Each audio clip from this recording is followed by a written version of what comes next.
Hi, and welcome to Total Health Channel. Thank you for being with us. Please let's ask God's blessing on our time together. Heavenly Father, we ask for your Holy Spirit to see things as you intended from Scripture. Thank you for people even willing to die for your word in the past. Help us to be willing to live for you, and help us in our understanding for Christ's sake. Hallelujah.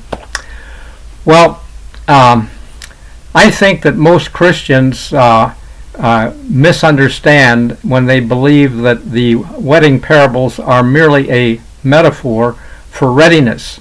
Half of Christianities are divided into pre-trib, and they think we're going to be snatched to heaven before trouble, and the other half is going to heaven after the trouble.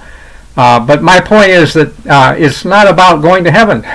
The wedding parables, Paul, let me even back up and say before we get to Paul, twice in Matthew 4:4 and Luke 4:4, Christ says we should live by every word of God. Okay, well, there are a few words more in the wedding parables than just readiness. He could have said just be ready, be ready. But there are details that Christ is not misleading us. They all have a fit with what Paul said is coming when he said, "Brethren, I would not have you ignorant how that our fathers all passed through the sea." All those things happen for our examples written for us at the end of the world. That's 1 Corinthians 10, verse 1 and 11. Okay. So, and he gives more detail in 1 Thessalonians 5. That chapter is important because, as you recall, when the disciples were walking up the hill the last time with Christ in Acts 1, they said, "Are you going to restore the kingdom to Israel at this time?" And he said, "It's not for you to know the times and seasons." But Paul says in 1 Thessalonians 5, "Of the times and seasons, brethren," same phrase, only other time it's used in the New Testament, he said, "You know them perfectly." What's the difference? The difference is that the disciples didn't need to know. If Christ had said it's going to be about 2,000 years, they'd have gone back fishing, okay? They lived in the sense that the kingdom was impending, but Paul later said there would be a falling away first, that the man of sin be revealed. And the illustrations Paul gives in 1 Thessalonians 5, verse 1 to 3, a half a dozen phrases, all fit the Exodus from Egypt, just like the previous one from when he said, "I would not have you ignorant how they passed through the sea." That was Exodus. And he says, "For the day of the Lord," and that phrase is an extension of night of the Lord in Egypt. The phrase is only used once in the Bible, night of the Lord. It was when God judged Egypt and took their slaves. So he came as a thief, really. The day of the Lord comes as a thief.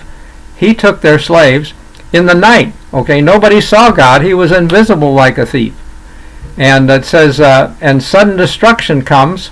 Well, in Egypt, it came on when the firstborn died, and also when Pharaoh urged his armies into the Red Sea. He was probably saying, "Peace, safety, it'll be all right."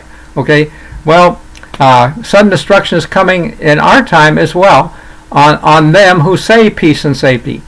Iran nuclear deal was an example of that also in 2015. They're not honoring their treaty. So let's see those phrases all fitting an event that's coming soon.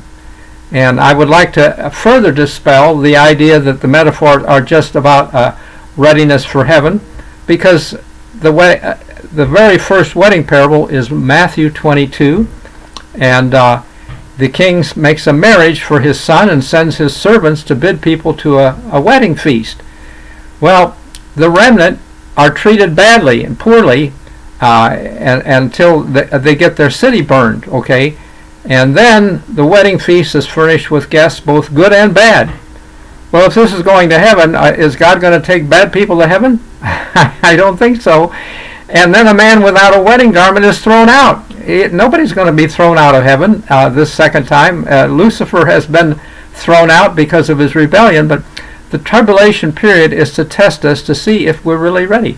God took Israel to a wilderness to see and to test them, and the last 7 years, thankful we don't have 40 to go, but the last 7 years are about us and our willingness to live for him, as Daniel did in Babylon, or as Joseph did in Egypt. We need both were willing to die. Daniel and his three friends said, Lord, they said to Nebuchadnezzar, you can throw us in the burning furnace if you want, but we're not going to bow down. Well, Christ was with them in the tribulation. When we say, oh, he won't put his bride through that, yes, he will. He will be with us, though, in it. Okay? And so we must, through much tribulation, enter the kingdom. That's Luke's writings in the book of Acts, chapter 14, verse 22. So we need to face tribulation and be ready for judgment and to die for him, like Daniel and his friends were. And if we are willing to die, I think he'll be with us through it, and we can be not second-rate citizens in heaven. Everybody has to pass through tribulation. So thank you for considering this. Please give it a like, share it with your friends. If we think it's just a metaphor for readiness, we need to look more at what the words are. He's going to come and knock.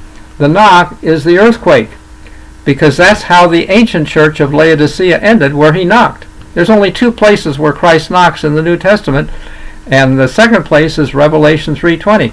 We love the idea that Christ is gentle Jesus, always knocking at our heart's door, wanting to be part of all that we do. That's a good meaning. Scripture can have more than one meaning, but the revelation is also how things end. And that church, lukewarm with materialism, keeping Christ outside knocking, ended with an earthquake. And I believe that there's going to be lots of broken houses and earthquakes. The good man, if he'd have known, would have watched, not suffered his house to be broken by the thief. And Christ said, if you won't watch, I'll come as a thief. So how does this all fit together? Please get this book, okay? It's free today, actually, on Amazon Kindle. The Amazon Kindle actually provides an app, so you can download this into your book free. And if you go to Amazon, select books, type in my name, Richard Ruhling, spelled R-U-H-L-I-N-G. You can see this book here and get it for free. And if you read it, like it, encourage others to get it. The king's servants bid others to a wedding, and this is about the knock and being ready for it. It's not just, did he tell this guy in a dream something? God doesn't want everybody just to believe somebody else's dream. Pat Robertson said he was going to be, the Lord told him to be president, to run for presidency. Well, he wasn't president. Was that really the Lord? I can't trust somebody else's dream if I can't show it how it fits the Bible. And the Bible is its own expositor. It explains itself. The knock is the earthquake in Revelation 3:20. So thank you for considering this. Please get the book, and there's more to share later. God bless you. Bottom line is that the wedding parables are more than a metaphor. They're not just a metaphor for readiness. And whether you believe it's pre or post, it's not about going to heaven. It's about making a covenant. And when we make a covenant, God later said to Israel, after they made the covenant, he said, I'm married to you, return to me. He regarded the covenant as a marriage. That's what the wedding parables are all about, like when they came out of Egypt. God bless you. Thank you very much. We'll see you later.